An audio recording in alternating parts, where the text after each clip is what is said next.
Anunnaki ये वो प्राचीन रहस्यमय प्राणी थे जो पृथ्वी पर आए और इंसानों की किस्मत बदल दी।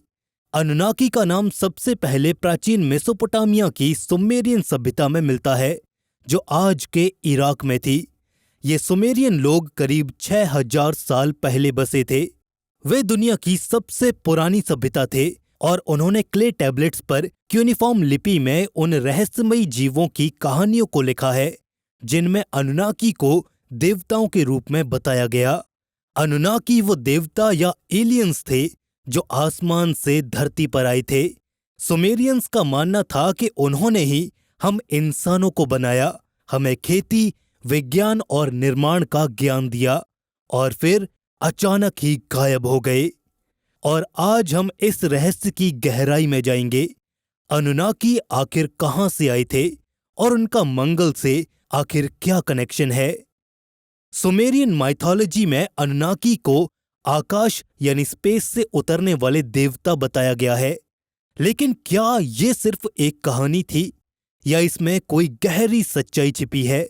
20वीं सदी के लेखक ज़कारिया सिच्चिन की कंट्रोवर्शियल थियरी के अनुसार अनुनाकी एक दूर के ग्रह निबिरू से आए थे। ये ग्रह, जिसे कुछ लोग प्लैनेट एक्स भी कहते हैं, हमारे ही सौरमंडल में एक बहुत दूर मौजूद ऑर्बिट में चक्कर लगाता है।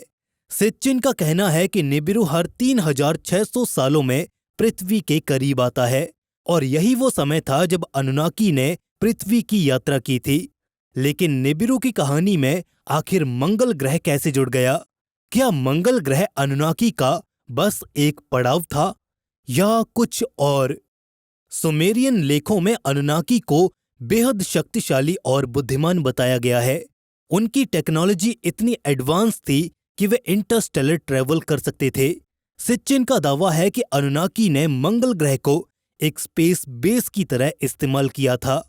नासा की तस्वीरों में मंगल के साइडोनिया इलाके में दिखने वाला फेस ऑन मार्स और पिरामिड्स जैसी संरचनाएं इस दावे को और भी ज्यादा रहस्यमय बनाती हैं। कुछ लोग मानते हैं कि ये संरचनाएं प्राकृतिक नहीं है, बल्कि अनुनाकी की बनाई हुई हैं, या फिर मंगल पर रहने वाली किसी प्राचीन सभ्यता ने अनुनाकी के सम्मान में इन्हें बनाया है। मंगल पर पानी और जीवन के संकेत मिले हैं, जैसे सूखी नदियां और बर्फ के सबूत। हालांकि हमें वहां पर अभी जीवन का कोई अंश नहीं मिला। लेकिन क्या यह संभव है कि अनुनाकी ने मंगल पर कोई सभ्यता बसाई थी, लेकिन वो ज्यादा दिनों तक सरवाइव नहीं कर पाई और अनुनाकी पृथ्वी की ओर आ गए? यहां एक और रोचक बात है। सुमेरियन मिथकों में हमें कई जगहों पर इगिगी नाम के एक समूह का जिक्र मिलता है। इगिगी को अनुनाकी के सेवक या छोटे देवता कहा जाता है। कुछ थियरीज के अनुसार इगिगी मंगल पर रहते थे और अनुनाकी के लिए वो स्पेस स्टेशन संभालते थे। सिच्चिन का कहना है कि इगिगी ने एक बार विद्रोह कर दिया था, जिसके बाद अनुनाकी ने पृथ्वी पर इंसानों को बनाया ताकि इंसान गुलामों की तरह उनका काम करें। तो क्या मंगल पर बनी संरचनाएं इगिगी ने बनाई थीं? एंशिएंट एलियन थियरिस्ट तो कुछ ऐसा ही मानते हैं। मंगल का वो चेहरा जिसकी तस्वीर वाइकिंग 1 ने भेजी, उसे लेकर वैज्ञानिक आज भी बहस करते हैं। नासा का कहना है कि ये सिर्फ एक ऑप्टिकल इल्यूजन है, लेकिन एंशिएंट एलियंस के समर्थक मानते हैं कि ये चेहरा और पास की पिरामिड जैसी संरचनाएं अनुनाकी की एडवांस इंजीनियरिंग का सबूत हैं। कुछ लोग तो ये भी कहते हैं कि मंगल पर टनल्स और अंडरग्राउंड बेसिस भी हो सकते हैं, जहां अनुनाकी ने अपनी एलियन टेक्नोलॉजी छिपाई थी। अगर ये सच है तो मंगल की सतह के नीचे आज भी कई राज दफन पड़े हैं। हमें सुमेरियन सभ्यता की बहुत सी लिखावटों में अनुनाकी का जिक्र तो बहुत सी जगहों पर देखने को मिलता है, पर अनुनाकी का पृथ्वी पर आना एक बड़ा रहस्य है जो हमें प्राचीन सभ्यताओं की जड़ों तक ले जाता है। सिच्चिन की थियरी के अनुसार अनुनाकी निबिरू ग्रह से निकले, मंगल पर रुके और फिर पृथ्वी तक पहुंचे।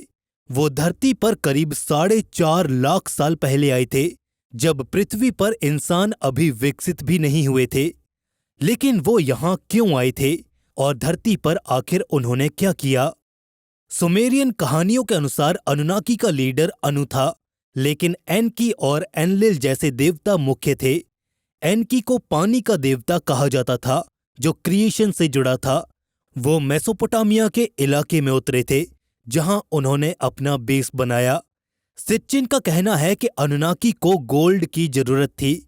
उनके अपने प्लेनेट निबिरू का वातावरण खराब हो रहा था और अपने ग्रह को बचाने के लिए गोल्ड से वे ओजोन लेयर जैसी शील्ड बना सकते थे।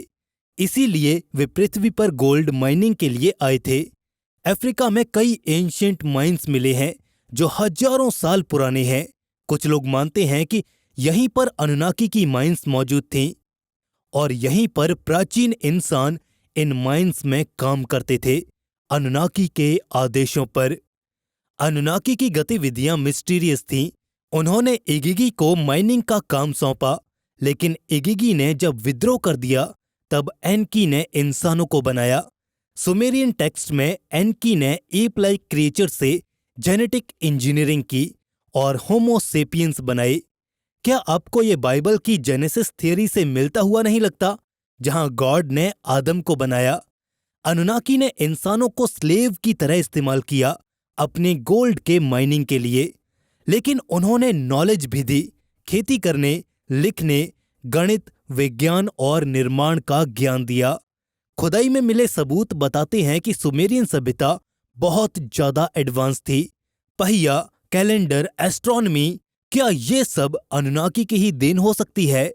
कुछ थियरीज कहती हैं कि अनुनाकी के समय मंगल और पृथ्वी के बीच शटल सर्विस चला करती थी। मंगल के पिरामिड्स पृथ्वी के गीजा पिरामिड से काफी मिलते जुलते हैं। क्या अनुनाकी ने दोनों जगह पर कंस्ट्रक्शन किया था? उनकी टेक्नोलॉजी में फ्लाइंग व्हीकल्स थे जो हाई वेलोसिटी से उड़ते थे। सुमेरियन ड्राइंग्स में स्पेसशिप जैसी चीजें भी दिखती हैं। अनुनाकी ने पृथ्वी पर कई शहर बनाए, जैसे इरिडू जो एनकी का शहर था, लेकिन उनका पर्पस सिर्फ गोल्ड नहीं था। वे एक्सपेरिमेंट कर रहे थे, जेनेटिक मॉडिफिकेशन से नए जीव बनाना।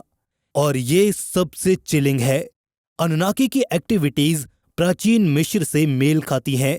मिस्र के देवता रा या ओसाइरिस अनुनाकी जैसे लगते हैं। पिरामिड्स की कंस्ट्रक्शन में एडवांस नॉलेज का इस्तेमाल हुआ था जो अनुनाकी दे सकते थे। माया सभ्यता में भी सिमिलर गॉड्स देखने को मिलते हैं जो आकाश से आए थे। तो क्या अनुनाकी ने दुनिया भर की सभ्यताओं को प्रभावित किया था? लेकिन आखिर वो अचानक गायब क्यों हो गए? क्या उनके निबिरू वापस लौटने का समय आ गया था, या फिर कोई कॉस्मिक वॉर हुई थी जिसने सब कुछ तबाह कर दिया? अनुनाकी निबिरू ग्रह से निकलकर पृथ्वी पर आए थे, लेकिन उनका असली मकसद क्या था? क्या वो सिर्फ सोने की तलाश में थे, या फिर वो किसी बड़े कॉस्मिक प्लान के साथ आए थे?